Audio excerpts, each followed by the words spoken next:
అలాగే అలాగే ఈ రోజును ప్రసాదించినటువంటి ఈ సృష్టికి మనకి మహాభారతాన్ని అందించినటువంటి వేదవ్యాస మహర్షుల వారికి, అలాగే మన స్నేహ మేడం గారికి, పత్రిజీ సార్కి, మన అమ్మా నాన్నలకు అందరికీ మనసులోని ధన్యవాదాలు తెలుపుకుంటూ ఈరోజు శ్లోకాలు స్టార్ట్ చేసుకుందాము. నెమ్మదిగా మీ రెండు కళ్ళ మీద రెండు చేతులను పెట్టుకొని చేతులను చూస్తూ కళ్ళు తెరవండి.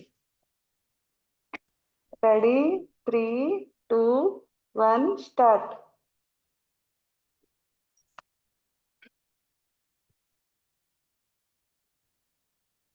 ప్రథమ అధ్యాయంలోని అర్జున విషాద యోగం.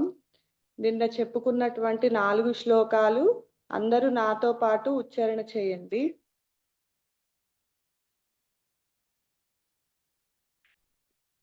7వ శ్లోకం.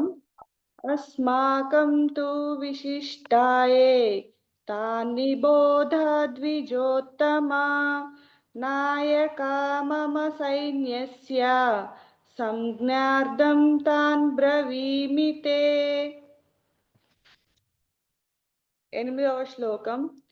భవాన్ భీష్మచ్చ కర్ణచ్చ కృపచ్చ సమితింజయః అశ్వత్థామా వికర్ణచ్చ సౌమదత్తిస్తథైవ చ. 9వ శ్లోకం. అన్యే చ బహవః శూరా మదర్థే త్యక్త జీవితాః నానాశస్త్ర ప్రహరణాః సర్వే యుద్ధ విశారదాః. 10వ శ్లోకం. అపర్యాప్తం తదస్మాకం బలం భీష్మాభిరక్షితం పర్యాప్తం త్విదమేతేషాం బలం భీమాభిరక్షితం. ఈరోజు శ్లోకాలను మన గురురాలైనటువంటి స్నేహ మేడం గారు బోధిస్తారు. Thank you madam.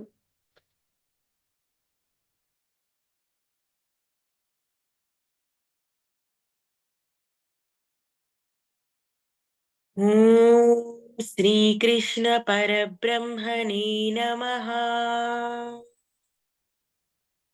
అందరికీ నమస్కారం. ముందుగా గురువుగారైన బ్రహ్మర్షి సుభాష్ పత్రి గారికి నమస్కరిస్తూ, మరియు ఈ సృష్టికి నమస్కరిస్తూ, మనకు ఈ వేదికను కల్పించినందుకు, భగవద్గీత పారాయణం జరపడానికి మరియు భగవద్గీత జ్ఞానాన్ని తెలుసుకోవడానికి ఆ సృష్టికి ధన్యవాదాలు తెలియజేసుకుంటూ, ఈరోజు మనము భగవద్గీత 1వ అధ్యాయం అర్జున విషాద యోగంలోని 10 నుంచి 14 శ్లోకాల వరకు నేర్చుకుందాము. 11 నుంచి 14 శ్లోకాల వరకు నేర్చుకుందాము.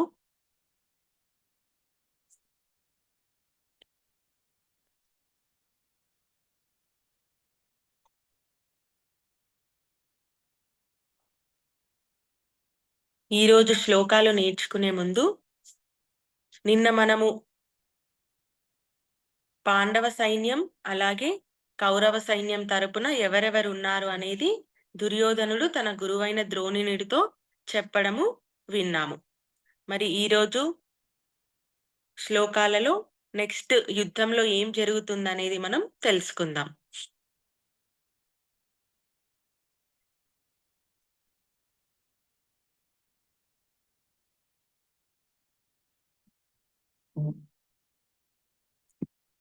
భగవద్గీత అర్జున విషాద యోగంలోని 11వ శ్లోకం. అయనేషు చ సర్వేషు యథా భాగమవస్థితః భీష్మమేవాభిరక్షन्तు భవంతః సర్వ ఏవ హి. భగవద్గీత అర్జున విషాద యోగంలోని 11వ శ్లోకం. అయనేషు చ సర్వేషు యథా భాగమవస్థితః భీష్మమేవాభిరక్షन्तు భవంతః సర్వ ఏవ హి. ఈ శ్లోకం భావము: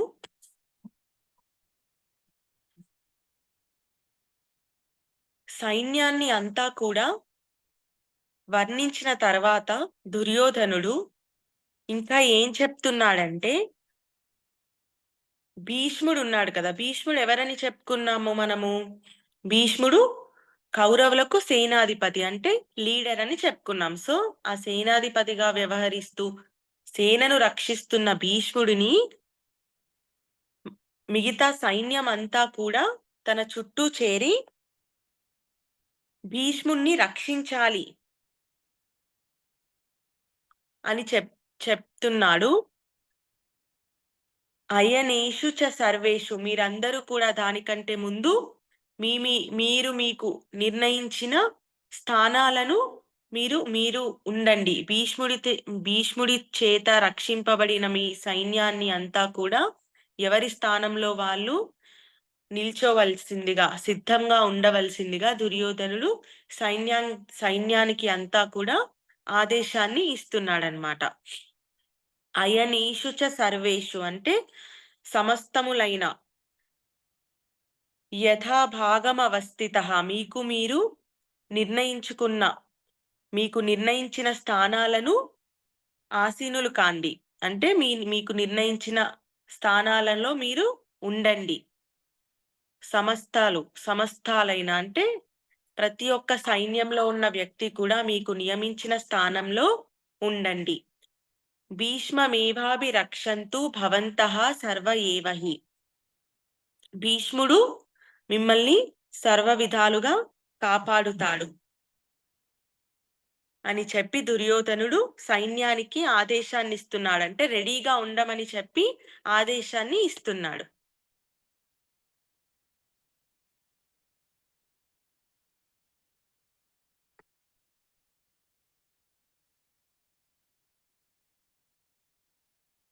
నెక్స్ట్ భగవద్గీతలోని అర్జున విషాద యోగంలో 12వ శ్లోకం. తస్య సంజనయన్ హర్హం కురు వృద్ధ పితామహః, తస్య సంజనయన్ హర్షం కురు వృద్ధః పితామహః, సింహనాదం వినద్యోచ్చై శంఖం దద్మౌ ప్రతాపవాన్, సింహనాదం వినద్యోచ్చై శంఖం దద్మౌ ప్రతాపవాన్. ఈ శ్లోకంలో ఏం చెప్తున్నాడంటే, ఏం జరుగుతుంది? కురువృద్ధుడు పితామహుడు ఎవరు అంటే భీష్ముడు. ఇప్పుడు కురువంశంలో అందరికంటే పెద్దవారు ఎవరు అనంటే భీష్ముడు అన్నమాట. అందుకే వారిని పితామహుడు అని కూడా అంటారు. సింహనాదం వినద్యోచ్చై శంఖం దద్మౌ ప్రతాపవాన్, సింహనాదం అనే శంఖాన్ని పూరించారన్నమాట ఎవరు? భీష్మ పితామహుడు. దద్మౌ ప్రతాపవాన్ అంటే భీష్ముణ్ణి మంతుడిగా మనము సంబోధించడానికి ఇక్కడ ప్రతాపవాన్ అంటున్నాడు. భీష్ముడు ఆ పరశురాముణ్ణి కూడా జయింపగలిగే గొప్ప వీరుడు, గొప్ప శక్తి సామర్థ్యాలు కలవాడనమాట భీష్మ పితామహుడు. అందుకని వారిని ప్రతాపవాన్ అని సంబోధిస్తున్నాడు.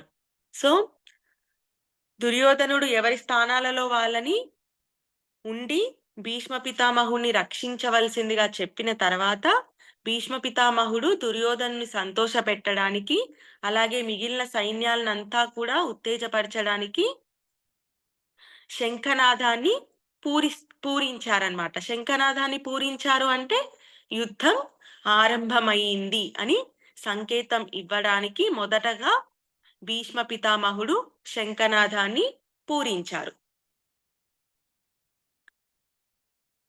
నెక్స్ట్ భగవద్గీతలోని అర్జున విషాద యోగంలో 13వ శ్లోకం.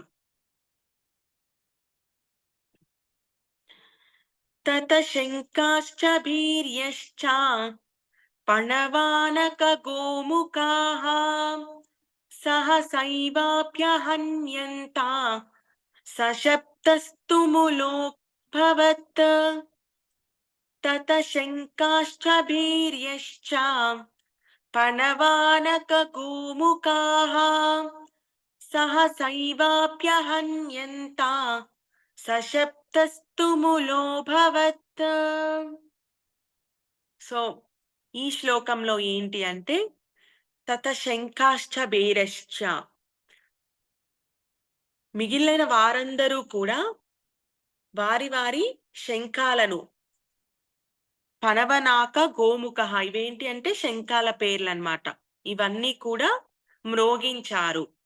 సహసైవాప్య హన్యంత సశబ్దస్తు మూలభవత్. ఇలా ఫస్ట్ మొదటగా భీష్మ పితామహుడు శంఖాన్ని పూరించగానే మిగిలిన సైన్యం అంతా కూడా వారి వారి శంఖాలను మ్రోగించారు. అలా మ్రోగించగానే మొత్తం ఈ భూలోకంలో అంతా కూడా ఒక శబ్దాన్ని విన్నారు అన్నమాట.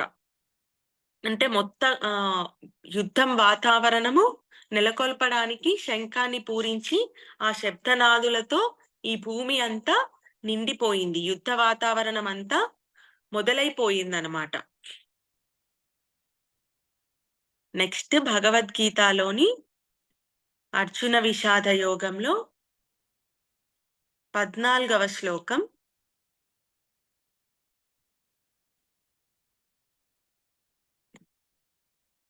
తతశ్వేతైర్హయైర్యుక్తే మహతి స్యంధని స్థితౌ.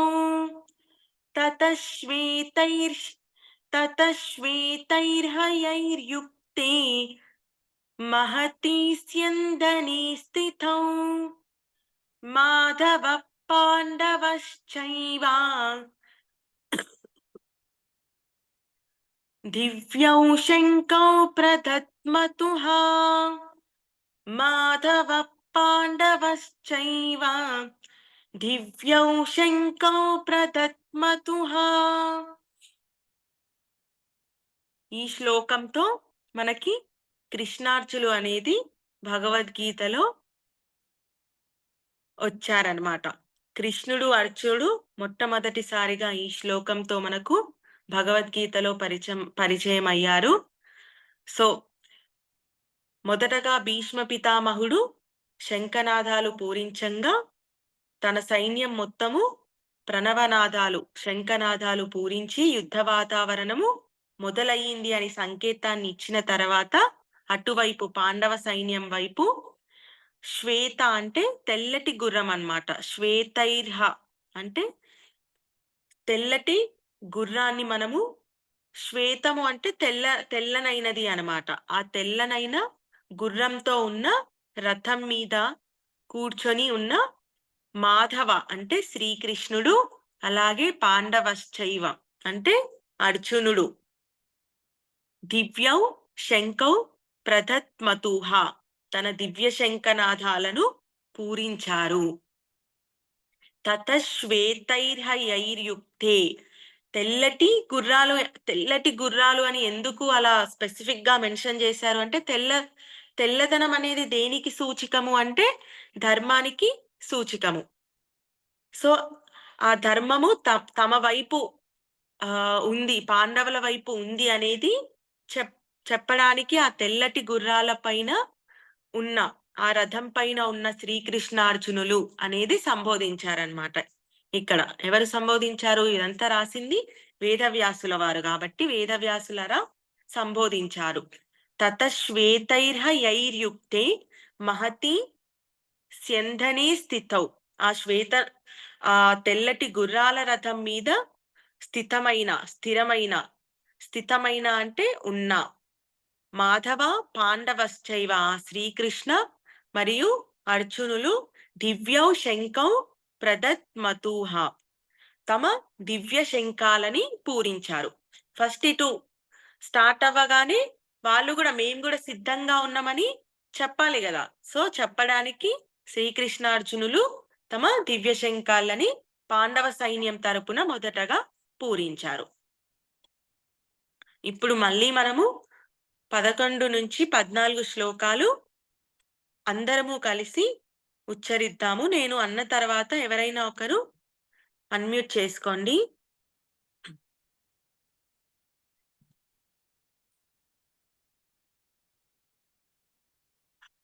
అలక్య మేడం, అలక్య.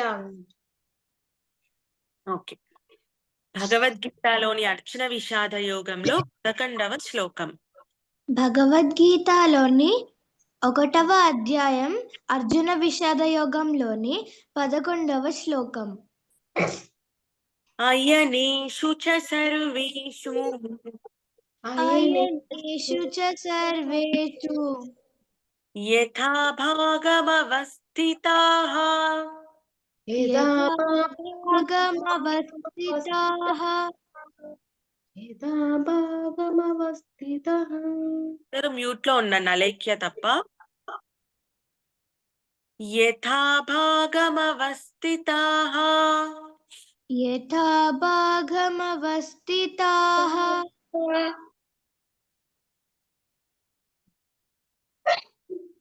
ఎవరు ఇంకొకరు అన్మ్యూట్ లో ఉన్నారు? అయనేషు చ సర్వేషు అయనేషు చ సర్వేషు యథా భాగమవస్థితాః యథా భాగమవస్థితాః భీష్మమేవాభిరక్షन्तు భీష్మమేవాభిరక్షन्तు భవంతః సర్వ ఏవ హి భవంతః సర్వ ఏవ హి అయనేషు చ సర్వేషు అయనేషు చ సర్వేషు యథా భాగమవస్థితాః యథా భాగమవస్థితాః భీష్మమేవాభిరక్షन्तు భీష్మమేవాభిరక్షन्तు భవంతః సర్వ ఏవ హి భవంతః సర్వ ఏవ హి. ఈ శ్లోకం భావం ఏంటి అంటే, మీకు నియమించిన స్థానాలలో మీరు ఉండి సర్వ విధాలుగా ఆ భీష్ముణ్ణి రక్షించండి అని దుర్యోధనుడు తన సైన్యానికి ఆదేశాన్ని ఇస్తున్నాడు. ఓకే, భీష్మమేవాభిరక్షంతు అంటే భీష్ముణ్ణి సర్వ విధాలుగా రక్షించండి అని చెప్తున్నాడు. దుర్యోధనుడు ఎవరితో చెప్తున్నాడు?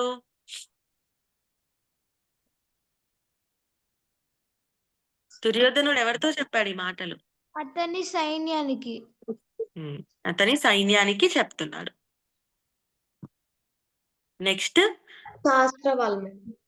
నెక్స్ట్ భగవద్గీతలోని అర్జున విషాద యోగంలో 12వ శ్లోకం. తస్య సంజనయన్ హర్షం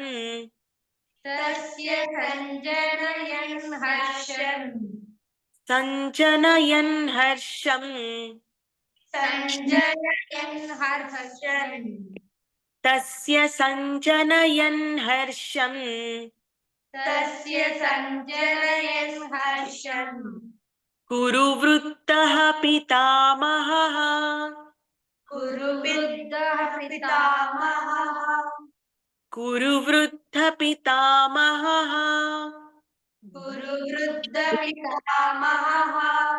తస్య సంజనయన్ హర్షం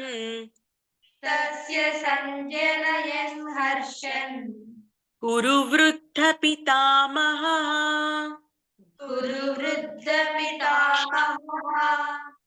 సింహనాదం వినద్యోచ్చై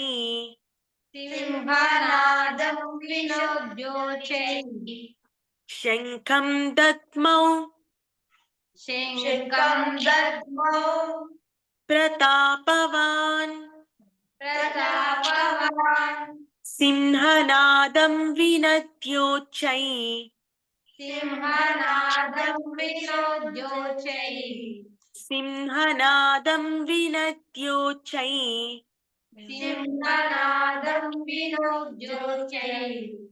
శంఖం దదద్మౌ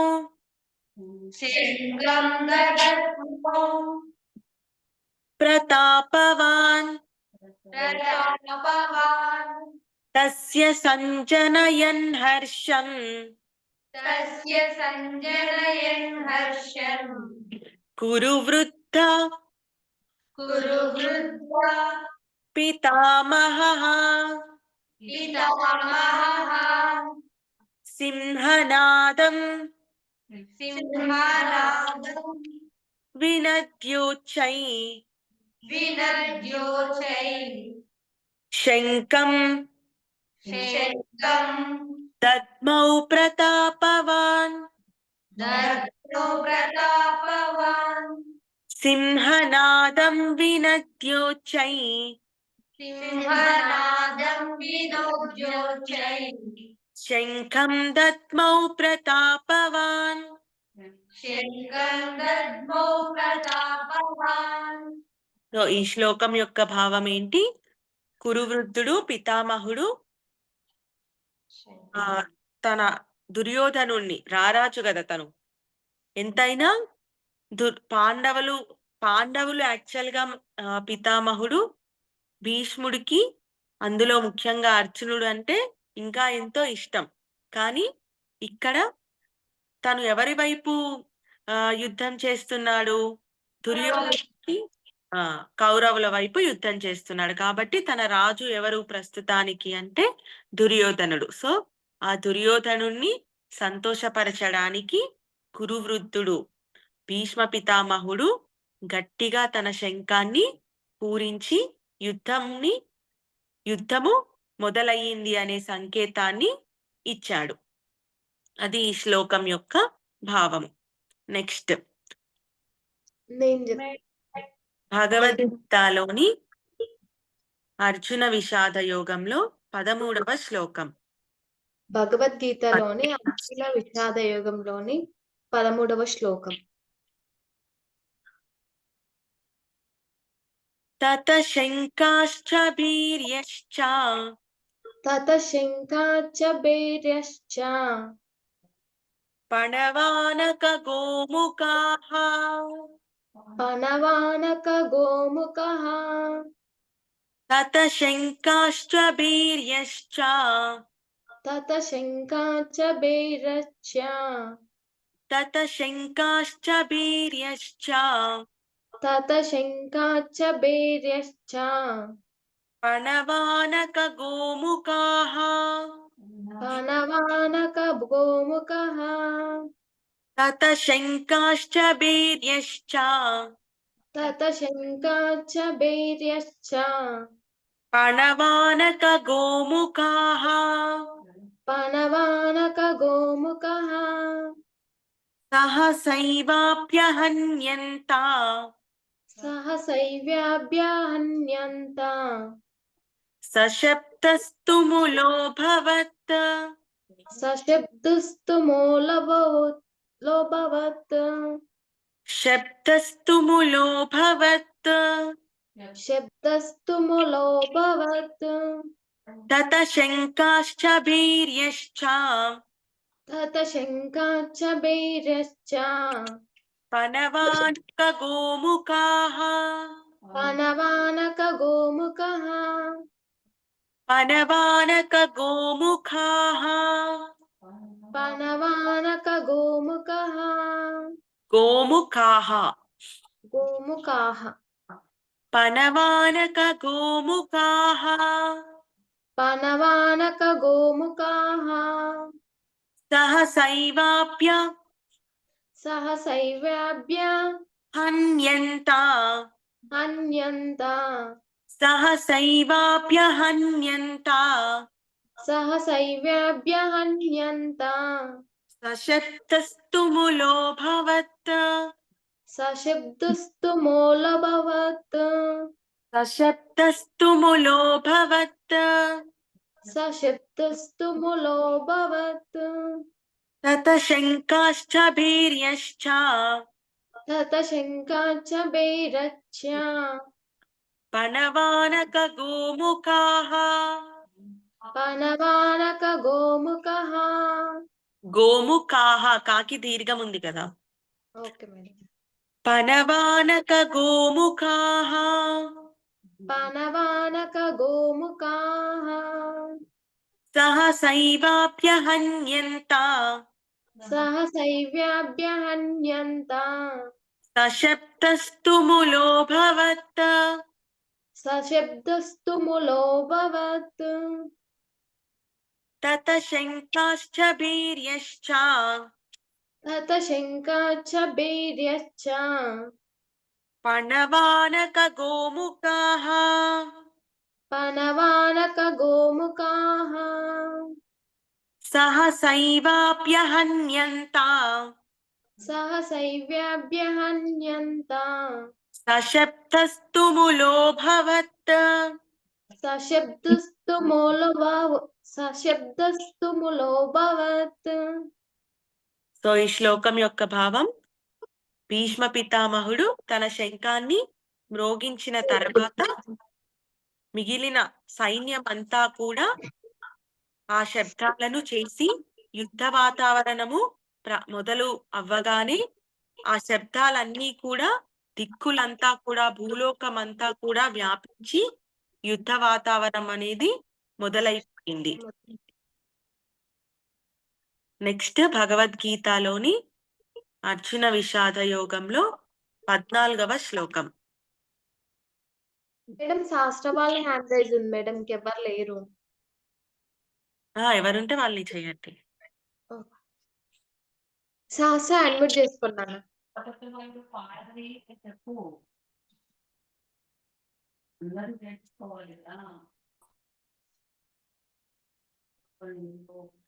అర్జున విషాద యోగంలోని మేడం రమాదేవి అని అన్మ్యూట్ చేసుకున్నది, హ్యాండ్ రైజ్ చేసిండ్రు మేడం. కొత్తగా ఎవరుంటే వాళ్ళకి ఇవ్వండి, ఎందుకంటే ఇప్పుడు పలకాలి. వాళ్ళకి చెప్పినాక వాళ్ళ హ్యాండ్ రైజ్ చేసుకుండ్రు. ఓకే మేడం, వాళ్ళు అన్మ్యూట్ చేసుకుండ్రు మేడం. భగవద్గీతలోని 1వ అధ్యాయంలో 14వ శ్లోకం. భగవద్గీతలోని 1వ అధ్యాయంలోని 14వ శ్లోకం. తతశ్వేతైర్హ తతశ్వేతైర్హ యైర్యుక్తే యైర్యుక్త్యై తతశ్వేతైర్హ యైర్యుక్తే తతశ్వేతైర్హ యైర్యుక్త్యై తతశ్వేతైర్హ యైర్యుక్తే తతశ్వేతైర్హ యైర్యుక్త్యై మహతి స్యంధనే మహతి స్యందనే స్థితౌ మహతి స్యంధనే స్థితౌ మహతి స్యందనే స్థితౌ మాధవ పాండవశ్చైవ మాధవ పాండవశ్చైవ దివ్యౌ శంకౌ ప్రదత్మతుః మాధవ పాండవశ్చైవ మాధవ పాండవశ్చైవ దివ్యౌ శంకౌ ప్రదత్మతుః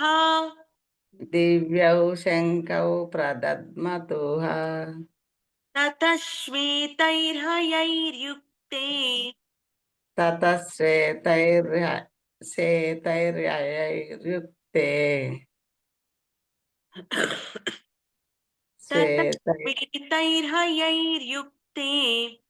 తతశ్వేతైర్హ యైర్యుక్తే మహతి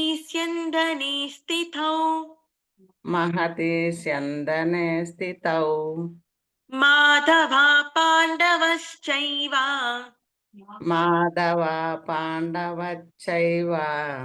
దివ్యౌ శంకౌ ప్రదత్మతుః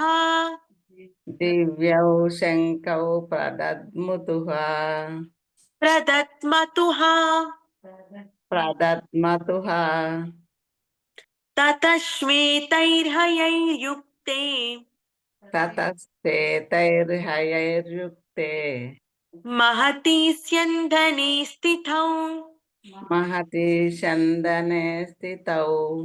మాధవ పాండవశ్చైవ దివ్యౌ శంఖౌ ప్రదత్మతుః దివ్యౌ శంఖౌ ప్రదద్ముతుః ప్రదత్మతుః. ప్రదద్మతుః. ఓకే, సో ఇలా కౌరవ సైన్యం శంఖాలను పూరించిన తర్వాత తెల్లటి గుర్రాల రథం మీద ఉన్న శ్రీకృష్ణార్జులు తన దివ్య శంఖాలను పూరించి యుద్ధానికి సిద్ధంగా ఉన్నట్టు తెలియజేశారు. ఓకే, సో ఈరోజు మనము భగవద్గీతలోని 1వ అధ్యాయం అర్జున విషాద యోగంలోని 11 నుంచి 14 శ్లోకాల వరకు నేర్చుకున్నాము. ఆ 11 నుంచి 14 శ్లోకాలు ఏంటనేది ఒకసారి మళ్ళీ విందాము. ముందుగా దుర్యోధనుడు తన పితామహుడు అయిన భీష్ముణ్ణి చుట్టూ తన సైన్యాన్ని చుట్టూ ఉండి భీష్ముణ్ణి రక్షించవలసిందిగా సైన్యాన్ని ఆదేశించాడు. మీకు నియమించిన స్థలాలలో మీరు ఉండి భీష్మ పితామహుణ్ణి రక్షించండి అని సైన్యానికి ఆదేశించారన్నమాట. ఎందుకు భీష్మ పితామహుణ్ణి రక్షించమని చెప్పాడు? యాక్చువల్ గా భీష్ముడు తనల్ని తాను రక్షించుకోవడమే కాకుండా సైన్యాన్ని అంతా కూడా రక్షించేగల శక్తి సామర్థ్యాలు తనకి ఉన్నాయి. కానీ ఎందుకు దుర్యోధనుడు భీష్ముడి చుట్టూ ఉండి భీష్ముణ్ణి రక్షించండి అని సైన్యానికి ఆదేశించాడు అంటే భీష్ముణ్ణి చంపగలిగే వ్యక్తి ఒక్కరే ఒకరు ఉన్నారన్నమాట. అది ఎవరు అంటే శిఖండి. శిఖండి ఎవరు అంటే తను ఒక అమ్మాయి కాబట్టి భీష్ముడు ఏం చెప్పాడు అంటే ఒక అమ్మాయి నా ఎదురుగా వచ్చినప్పుడు నేను తనతో యుద్ధం చెయ్యలేను, యుద్ధాన్ని నేను చెయ్యను అంటే భీష్ముడు వైపు నుంచి తను అక్కడ యుద్ధం చెయ్యలేడు, తను సరెండర్ అయిపోతాడనమాట. కాబట్టి ఒక్కసారి శిఖండి తన వరకు చేరుకుంటే భీష్ముడు ఆటోమేటిక్ గా సరెండర్ అయిపోతాడు. తను ఎలాగూ యుద్ధం చేయడు, సరెండర్ అయిపోతే ఎలాగూ భీష్ముడు చనిపోతాడు. కాబట్టి శిఖండి భీష్ముడి వరకు రాకుండా భీష్ముడిని రక్షించండి అని చెప్పి భీష్ముడి చుట్టూ సైన్యం ఉండండి, మీకు నియమించిన స్థలాల్లో భీష్ముడిని చుట్టూ మీరు ఉండి ప్రొటెక్ట్ చెయ్యండి, శిఖండిని తన వరకు రానివ్వకుండా చెయ్యండి అని చెప్పి తన సైన్యానికి ఆదేశాన్ని ఇచ్చాడు.